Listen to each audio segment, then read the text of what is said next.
이사야서는 구약의 복음서라고도 합니다. 실제로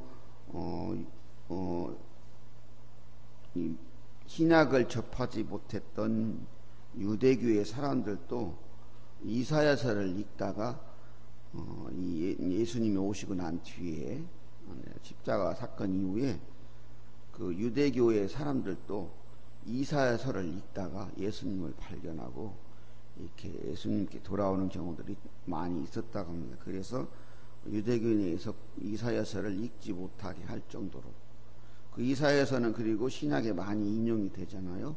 예수님의 메시아로서 사역이나 이런 것들을 많이 인용할 때 이사야서를 인용하게 되는데, 그만큼 이사야서는 이 예수님에 대한 것, 예수님이 오실, 오늘 우리가 읽은 본문도 그런 메시아의 도래와 함께 오는 그 세상에 대한 것들을 이렇게 잠깐 언급을 하잖아요.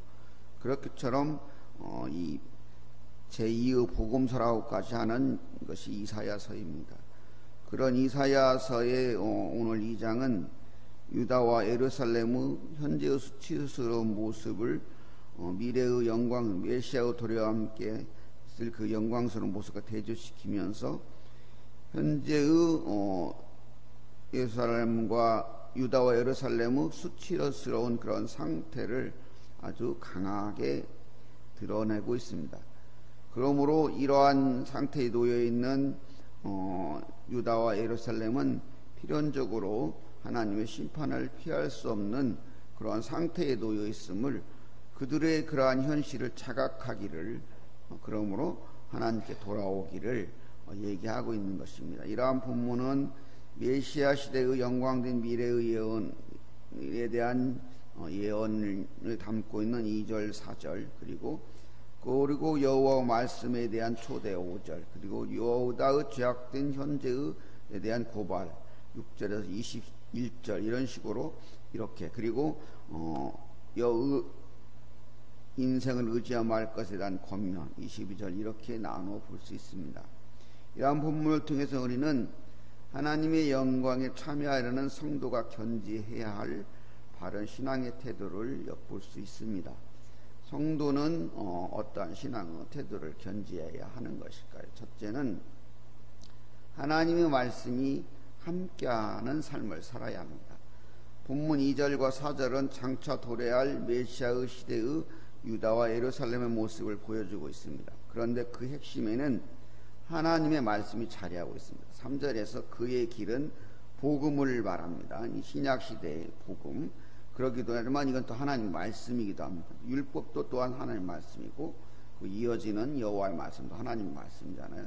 이렇게 하나님의 말씀이 유다와 예루살렘에 충만할 때 우상을 섬기는 산당들로 가득한 산들은 하나님 앞에 무릎을 꿇게 되고 하나님의 영광이 온 산 위에 높이 드러나게 될 것입니다.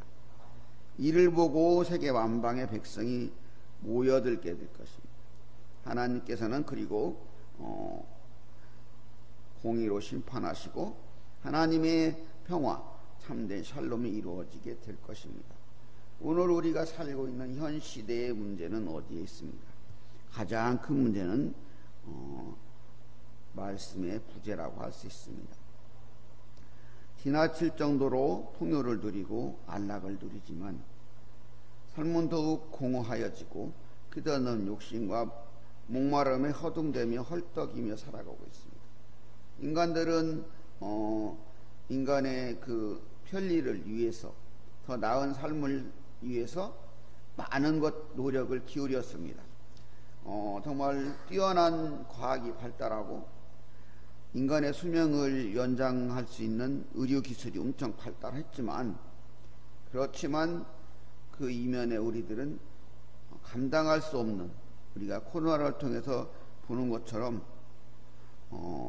의견이 분분합니다. 이게 인공적으로 만들어진 그 바이러스라는 말도 있고 자연 발생적인 바이러스라는 말도 있고, 어쨌든 여러 이유, 그 결론은 아직 나지 않았지만 그 인간이 지금 과거에는 치료하지 못하던 많은 질병들을 치료한다고 스스로 인간의 생명을 이렇게 연장할 수 있는 그러한 그 게놈 프로젝트라 가지고 인간의 그 세포를 완전히 분리해 가지고 유전적인 그런 결함도 치료할 수 있는 그런 단계까지 이뤘다고 하지만 결국엔 인간이 우리들 스스로 느끼는 것처럼 어쩔 수 없는 한계에 도달하게 된다는, 항상 그것이 있다는 걸 느끼게 되는 것입니다.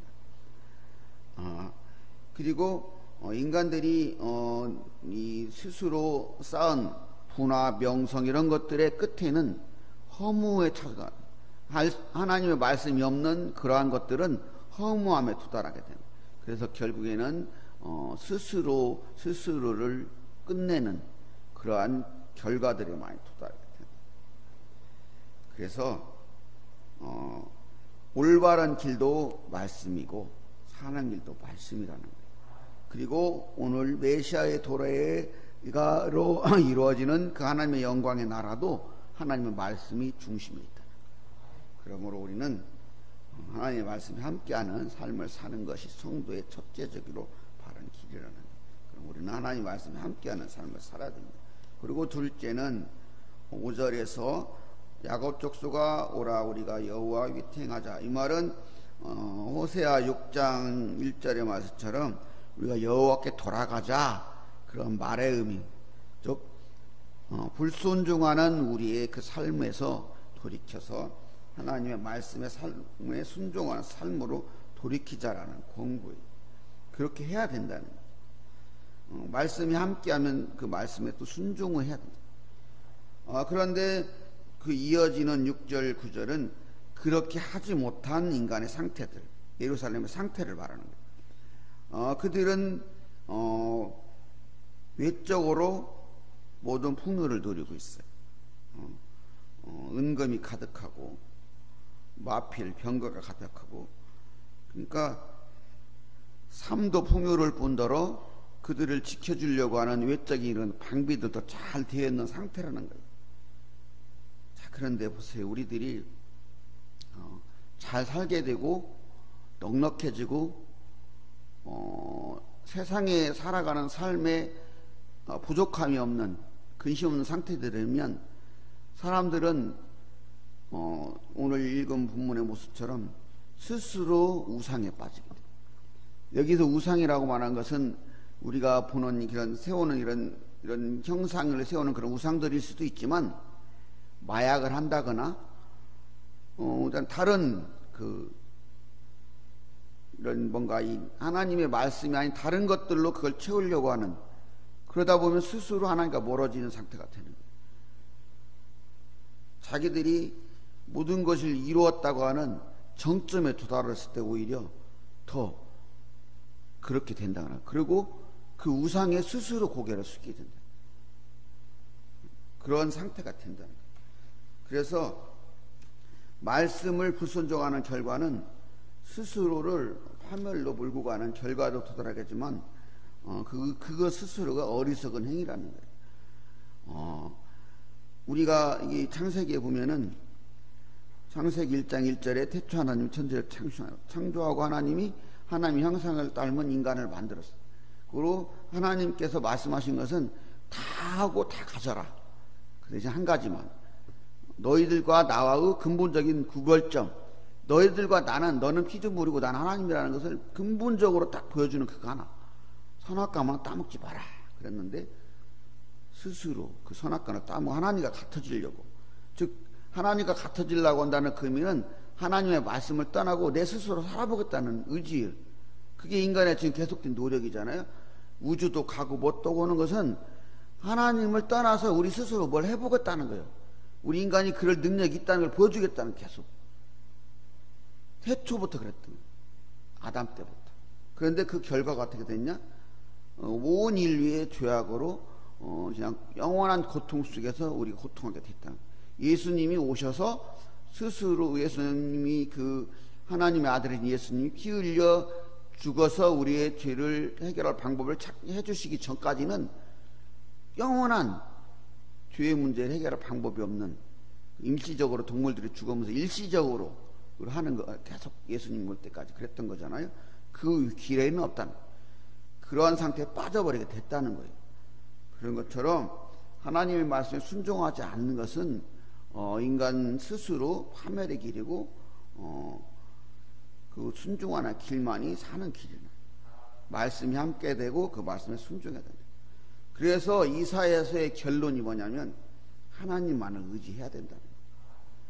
10절에서 21절은 이렇게 하나님의 말씀에 불순종한 그 이스라엘, 유다와 예루살렘에 대한 심판을 얘기하고 있어요. 하나님을 떠나 의지하는 것들이 무의미함을 보여주고 있어요. 그래서 결론적으로 22절에서는 인생을 의지하지 말라. 인생을 의지하지 말라는 것은 하나님을 의지하라는 말이에요. 인생이 가지고 있는 모든 것들을 통해서 그런 것들을 의지해 봐야 하나님의 심판의 날이 임할 때 의미가 없다는 거예요. 우리가 여기 쭉 읽은 말이래라고 이렇게 2절에 보면 말리네라고 되어 있는 것은 이게 여러 가지 해석이 있을 수 있는데 그렇게 보는 게 맞다고요. 신약 시대 예수님이 이 세상에 초림하셨을 그 시대를 그러므로 예수님이 초림과 함께 장차 예수님이 다시 오실 때 진짜 세상이 완전히 새로운 이 종말을 맞이하는 그때까지의 사이로 볼 수가 있다고 그게 더 합당하다고 말을 합니다. 그러면 우리가 현 시대를 말이를 살고 있는 거예요. 그런 시대를 말한다고 그래요. 그런데 이렇게 유다와 예루살렘이 그런 말씀을 떠나서 이렇게 죄악된 삶을 살고 있는 그때 그들에게 인하는 심판이 임할 때 그 모습을 우리는 쭉 10절부터 21절까지 보여주고 있는데 높은 자가 낮아지고 교만한 눈이 굴복되고 이렇게 그렇게 된다고 그래요.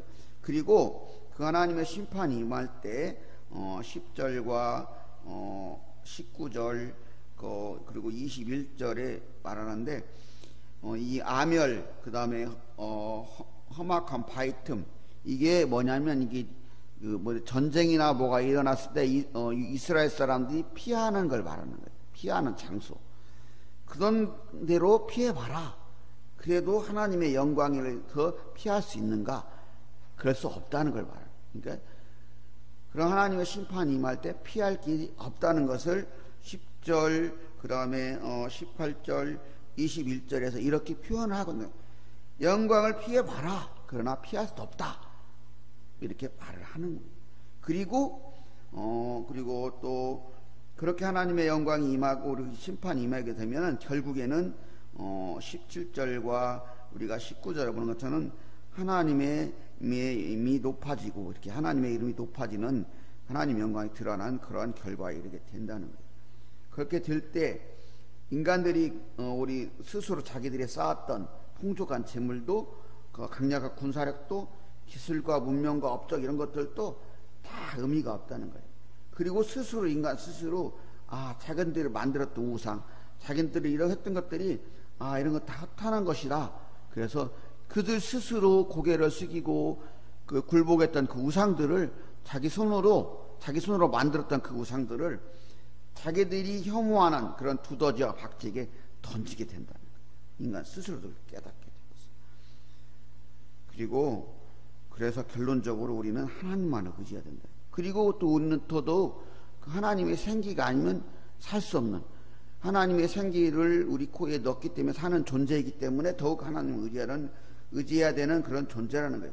결론적으로 우리는 하나님을 의지해야 되고 그래야만 해는 존재라는 것을 말하는 거예요. 이렇게 우리는 하나님만을 의지해야 되는 것입니다. 이렇게 성도는 하나님 말씀과 함께 되고 하나님 말씀 순종해야 되고 하나님만을 의지해야 돼요.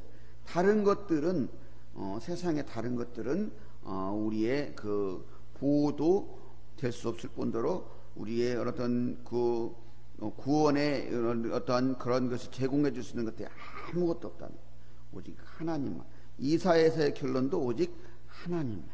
하나님께 돌아와야 된다는 거예요.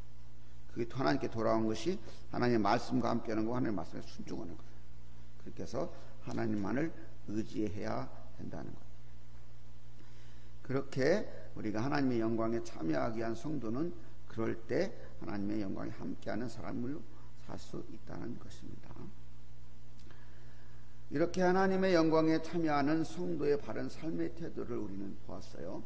성도는 하나님 말씀에 함께 되고 말씀에 순종해야 되고 하나님만을 의지해야 돼요. 그런데 이후에 보면은 유다와 예루살렘은 그렇지 못해서 결국엔 나라가 망하고 70년 바벨론 포로기를 보내게 되는 거예요. 어쩌면 이사야서는 이러한 그 바벨론 포로기를 통한 이스라엘의 반성이 기록된 것일 수도 볼 수 있어요. 이게 이사야서가 이사야가 유다가 멸망하기 전에 전체를 기록했다. 그 이후에 일부가 뭐 이런 여러 의견들이 있거든요. 그런데 그럴 수 있는 게 대부분 그렇게 기록됐지만 그런 사건을 후에 어느 정도의 편집의 과정을 거쳤다고 보는 게 맞을 거예요. 그러니까 이 이사야서 속에는 바벨론 포로기의 반성이 포함되어 있다고 봐야 되는 거예요. 그렇기 때문에 이 모습은 지금 오늘날 우리가 살고 있는 그때의 유다와 예루살렘 모습과 우리도 다르지 않은 모습들을 많이 가지고 있다는 그 우리의 모습을 반성하는 말씀이기도 하는 거예요. 그래서 우리도 또한 하나님의 말씀과 함께하고 말씀에 순종하고 하나님을 의지하는 삶을 살아야 됩니다. 그때 우리는 하나님의 영광에 참여하는 복된 봉사교와 성도님들이 되실 것입니다. 그러한 여러분들 되기를 바라겠습니다.